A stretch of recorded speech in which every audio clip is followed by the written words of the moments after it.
السلام علیکم ناظرین، آپ دیکھ رہے ہیں نیوز کارڈ اور میں ہوں محمد آصف طاہر۔ آج ہم اپنے اس ویلاگ میں 2-3 ٹاپکس کو کور کریں گے اور وہ سیاسی ٹاپکس ہوں گے۔ سب سے پہلے تو ہم اپنے ویلاگ میں بات کرتے ہیں عمران خان صاحب کی اور عمران خان کی سیاست کی۔ عمران خان صاحب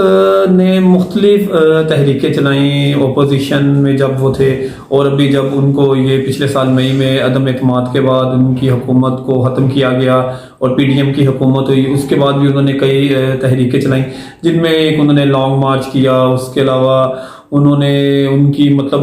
سڑکوں پہ وہ آئے اور کہا کہ میں ایجوٹیشن کی سیاست کروں گا، عوام کو سڑکوں پہ لاؤں گا، حکومت کے خلاف لانگ مارچز کیے اور جلسے انہوں نے کوئی سینکڑوں جلسے کھڑکا دیے۔ اور اس میں ان کے کیا مطالبے تھے کہ وہ چاہتے تھے کہ ان کی پسند کا آرمی چیف ہو، الیکشن ڈیٹ لینا چاہتے تھے، یا اپنی جو بھی جس والے سے بھی کوئی ضروری تعیناتی ہے وہ اپنی مرضی کی کروانا چاہتے تھے۔ لیکن وہ ان کی ہر تحریک بری طرح ناکام ہوئی، کیونکہ عام آدمی نے، عام پاکستانی نے اس تحریک کا حصہ بننے سے انکار کر دیا۔ جب ہر طرف سے ان کو ناکامی کا سامنا کرنا پڑا کہ حکومت ان کی خلاف مرضی کی آ گئی، آرمی چیف جو وہ چاہتے تھے وہ نہیں لگا، الیکشن ڈیٹ وہ چاہتے تھے وہ ابھی تک ان کو نہیں مل سکی، اور اس کی کیا بنیادی وجہ تھی؟ اور جلسے انہوں نے بہت کیے کہ عوام نے اس پہ عدم دلچسپی کا اظہار کیا۔ اب انہوں نے ایک نیا شوشہ چھوڑا ہے آج کل، جو بڑا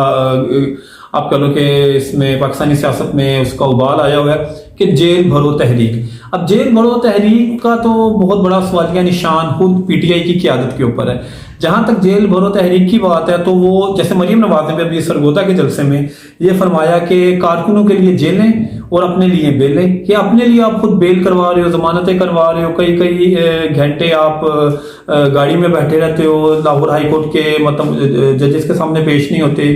کہ آپ کی وہاں پہ بیل کے لیے ضروری ہے کہ آپ وہاں پہ پیش ہوں، اور کارکنوں کو آپ نے کہا ہے کہ وہ جیلیں بنے۔ اور کارکنوں کی جیلیں بننے کا بھی جہاں تک سوال ہے وہ بھی بڑا آپ کہہ لو کہ اس کے بھی بڑے دلچسپ اس کے اعداد و شمار ہیں کہ ابھی تک پورے پاکستان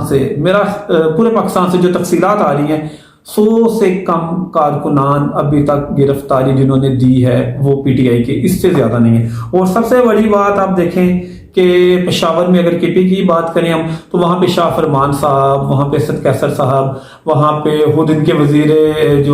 اعلیٰ جو تھے محمود خان صاحب، ان کے گھر تو خود پولیس گئی ہے وین لے کے، اور گھر کے باہر انہوں نے اعلان کیا ہے کہ ہم آپ کے گھر ریڈ کے لیے نہیں، آپ کے اعلان کے مطابق ہم آپ کو گرفتار کرنے آئے ہیں، لیکن وہاں پہ کوئی بھی موجود نہیں تھا۔ اور اب دیکھیں اگر پنجاب کی بات کی جائے، بلکہ میں یہ کہنا چاہتا ہوں کہ یہ جیل بھرو تحریک سے نا پی ٹی آئی کی کانپیں ٹانگ رہی ہیں، اور یہ ایک کیا کہنا چاہیے اسے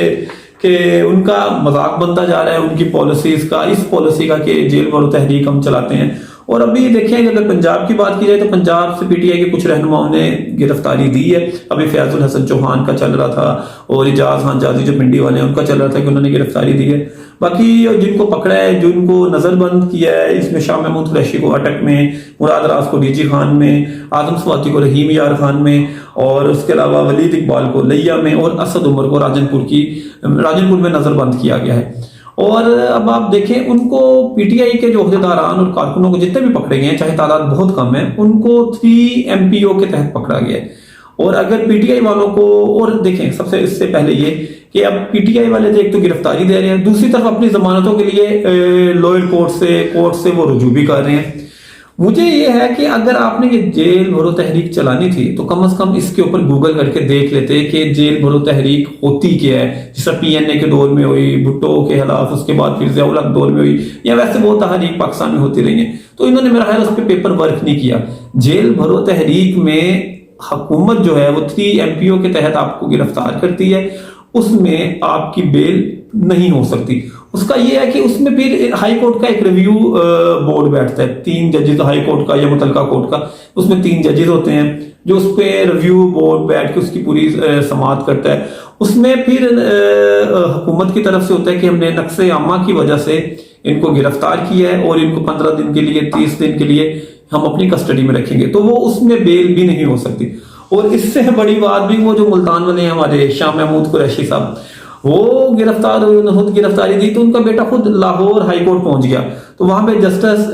شہرام سرور کی عدالت میں وہ پہنچا، اور موصوف فرماتے ہیں کہ ان کے والد صاحب کو گرفتار کیا ہوا ہے تو ان کے جو فنڈامنٹل رائٹس ہیں وہ پرووائڈ نہیں کیے جا رہے۔ تو بھائی فنڈامنٹل رائٹس کیا ہیں اور مجھے ان سے ملنے دیا جائے۔ اب انہوں نے جو ٹھٹھا بھی اڑایا عدالت میں ان کے اس بیان کا، تو انہوں نے کہا جسٹس صاحب نے کہ آپ اگر اپنے والد صاحب سے ملنا چاہتے ہیں تو بہتر ہے کہ آپ جائیں مال روڈ پہ، دفعہ 144 لگی ہے، اور وہ گرفتاری دیں اور اپنے والد صاحب سے مل لیں۔ یہ پی ٹی آئی کی ہر تحریکوں کی طرح یہ بھی ایک ناکام تحریک ثابت ہوگی۔ دیکھیں عوام جو ہے نا وہ تب نکلتی ہے جب ان کا لیڈر خود ان کو سپورٹ کرنے والا ہو، جب خود ان کے آگے چلنے والا ہو، جب آپ کا لیڈر خود ہی 4 ماہ سے ٹانگ پہ پلسٹر لگوا کے ضمان پاس بیٹھے ہیں اور ضمانتیں کروائی جا رہے ہیں، تو عام لوگ کیسے نکل سکتے ہیں جی؟ عام انقلابی کس طرح نکلیں گے؟ وہ نکل ہی نہیں سکتے۔ اس لیے عمران خان صاحب کی یہ بھی تحریک مجھے تو بری طرح ناکام ہوتی ہوئی نظر آ رہی ہے۔ دوسری اگر بات کی جائے مریم نواز کی، تو مریم نواز اپنے تنظیمی آپ کہہ لو کہ دوروں پہ ہیں پورے، اس میں کے پی کے میں بھی گئی ہیں، پنجاب کی مختلف اضلاع کا دورہ کر رہی ہیں، ابھی انہوں نے راولپنڈی کا دورہ کیا، اور اب یہ سرگودا میں انہوں نے مطلب جلسے میں جو باتیں کہی ہیں، تو وہ تو کہتی ہیں کہ ان کی قیادت کو ہی نشانہ بنایا گیا ہے، اور جو سازش خان صاحب اپنی بات کرتے ہیں کہ میرے خلاف سازش ہوئی، مریم نواز فرماتی ہیں کہ اصل سازش تو نواز شریف صاحب کے خلاف ہوئی، کہ ان کو ایک سازش کے تحت پیناما میں نااہل کیا گیا اور ان کی حکومت کو چلتا کر دیا گیا۔ مریم نواز اپنے پی ایم ایل این کے فورم پہ اچھے طریقے سے وہ اپنی پارٹی کو ڈیفینڈ کر رہی ہیں اور لیڈ کر رہی ہیں، اور یقیناً وہ ایک کراؤڈ پولر ہے، لیکن الیکشن کی اگر ڈیٹ کال ہوتی ہے تو کہ مریم نواز یا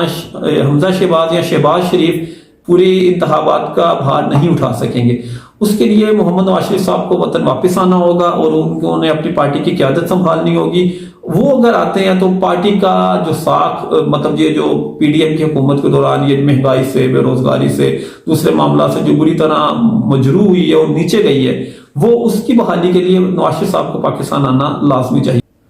اور اب دیکھیں اگر ہم بات کریں اخلاقیات کی کہ سیاست میں کیا اخلاقیات رہی ہیں، میرا خیال ہے پی ٹی آئی آنے کے بعد جب کہ تحریک انصاف نے سیاست میں قدم رکھے، اخلاقیات کا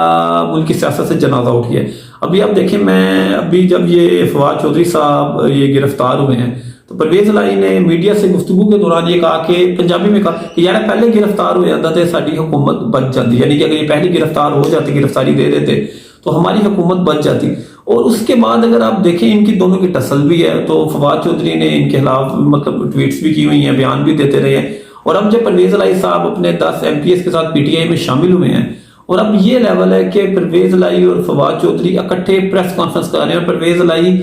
فواد چودھری کی موجودگی میں اپنی شمولیت کا اعلان کرتے ہیں پی ٹی آئی میں۔ تو یہ کیا اخلاقیات ہے، اور ہم کدھر اپنے معاشرے کو، کیونکہ دیکھیں سیاستدان جو ہے یہ رول ماڈل ہوتا ہے، اس کو کئی لوگ ان کے فالوورز ہوتے ہیں، کئی لوگ ان کو دیکھنے والے ہوتے ہیں، اسپیشلی ہماری نوجوان نسل۔ تو جب یہ نوجوان نسل یہ دیکھے گی یار سیاست ہماری اخلاقیات سے آ رہی ہے، سیاست میں تو ہمارا کوئی اس میں آپ کہہ لیں کہ اس میں کوئی اصول نہیں ہے، اس میں کوئی قاعدہ ضابطہ نہیں ہے، تو نوجوان نسل بھی پھر اسی چیزوں کو ہی فالو کرے گی نا۔ تو جناب یہ تھا ہمارا ویلاگ، امید کرتے ہیں کہ آپ کو پسند آیا ہوگا۔ دیکھتے رہیے نیوز کارڈ، حاضر ہوتے ہیں آپ سے اگلے ویلاگ میں، تب تک کے لیے اللہ حافظ۔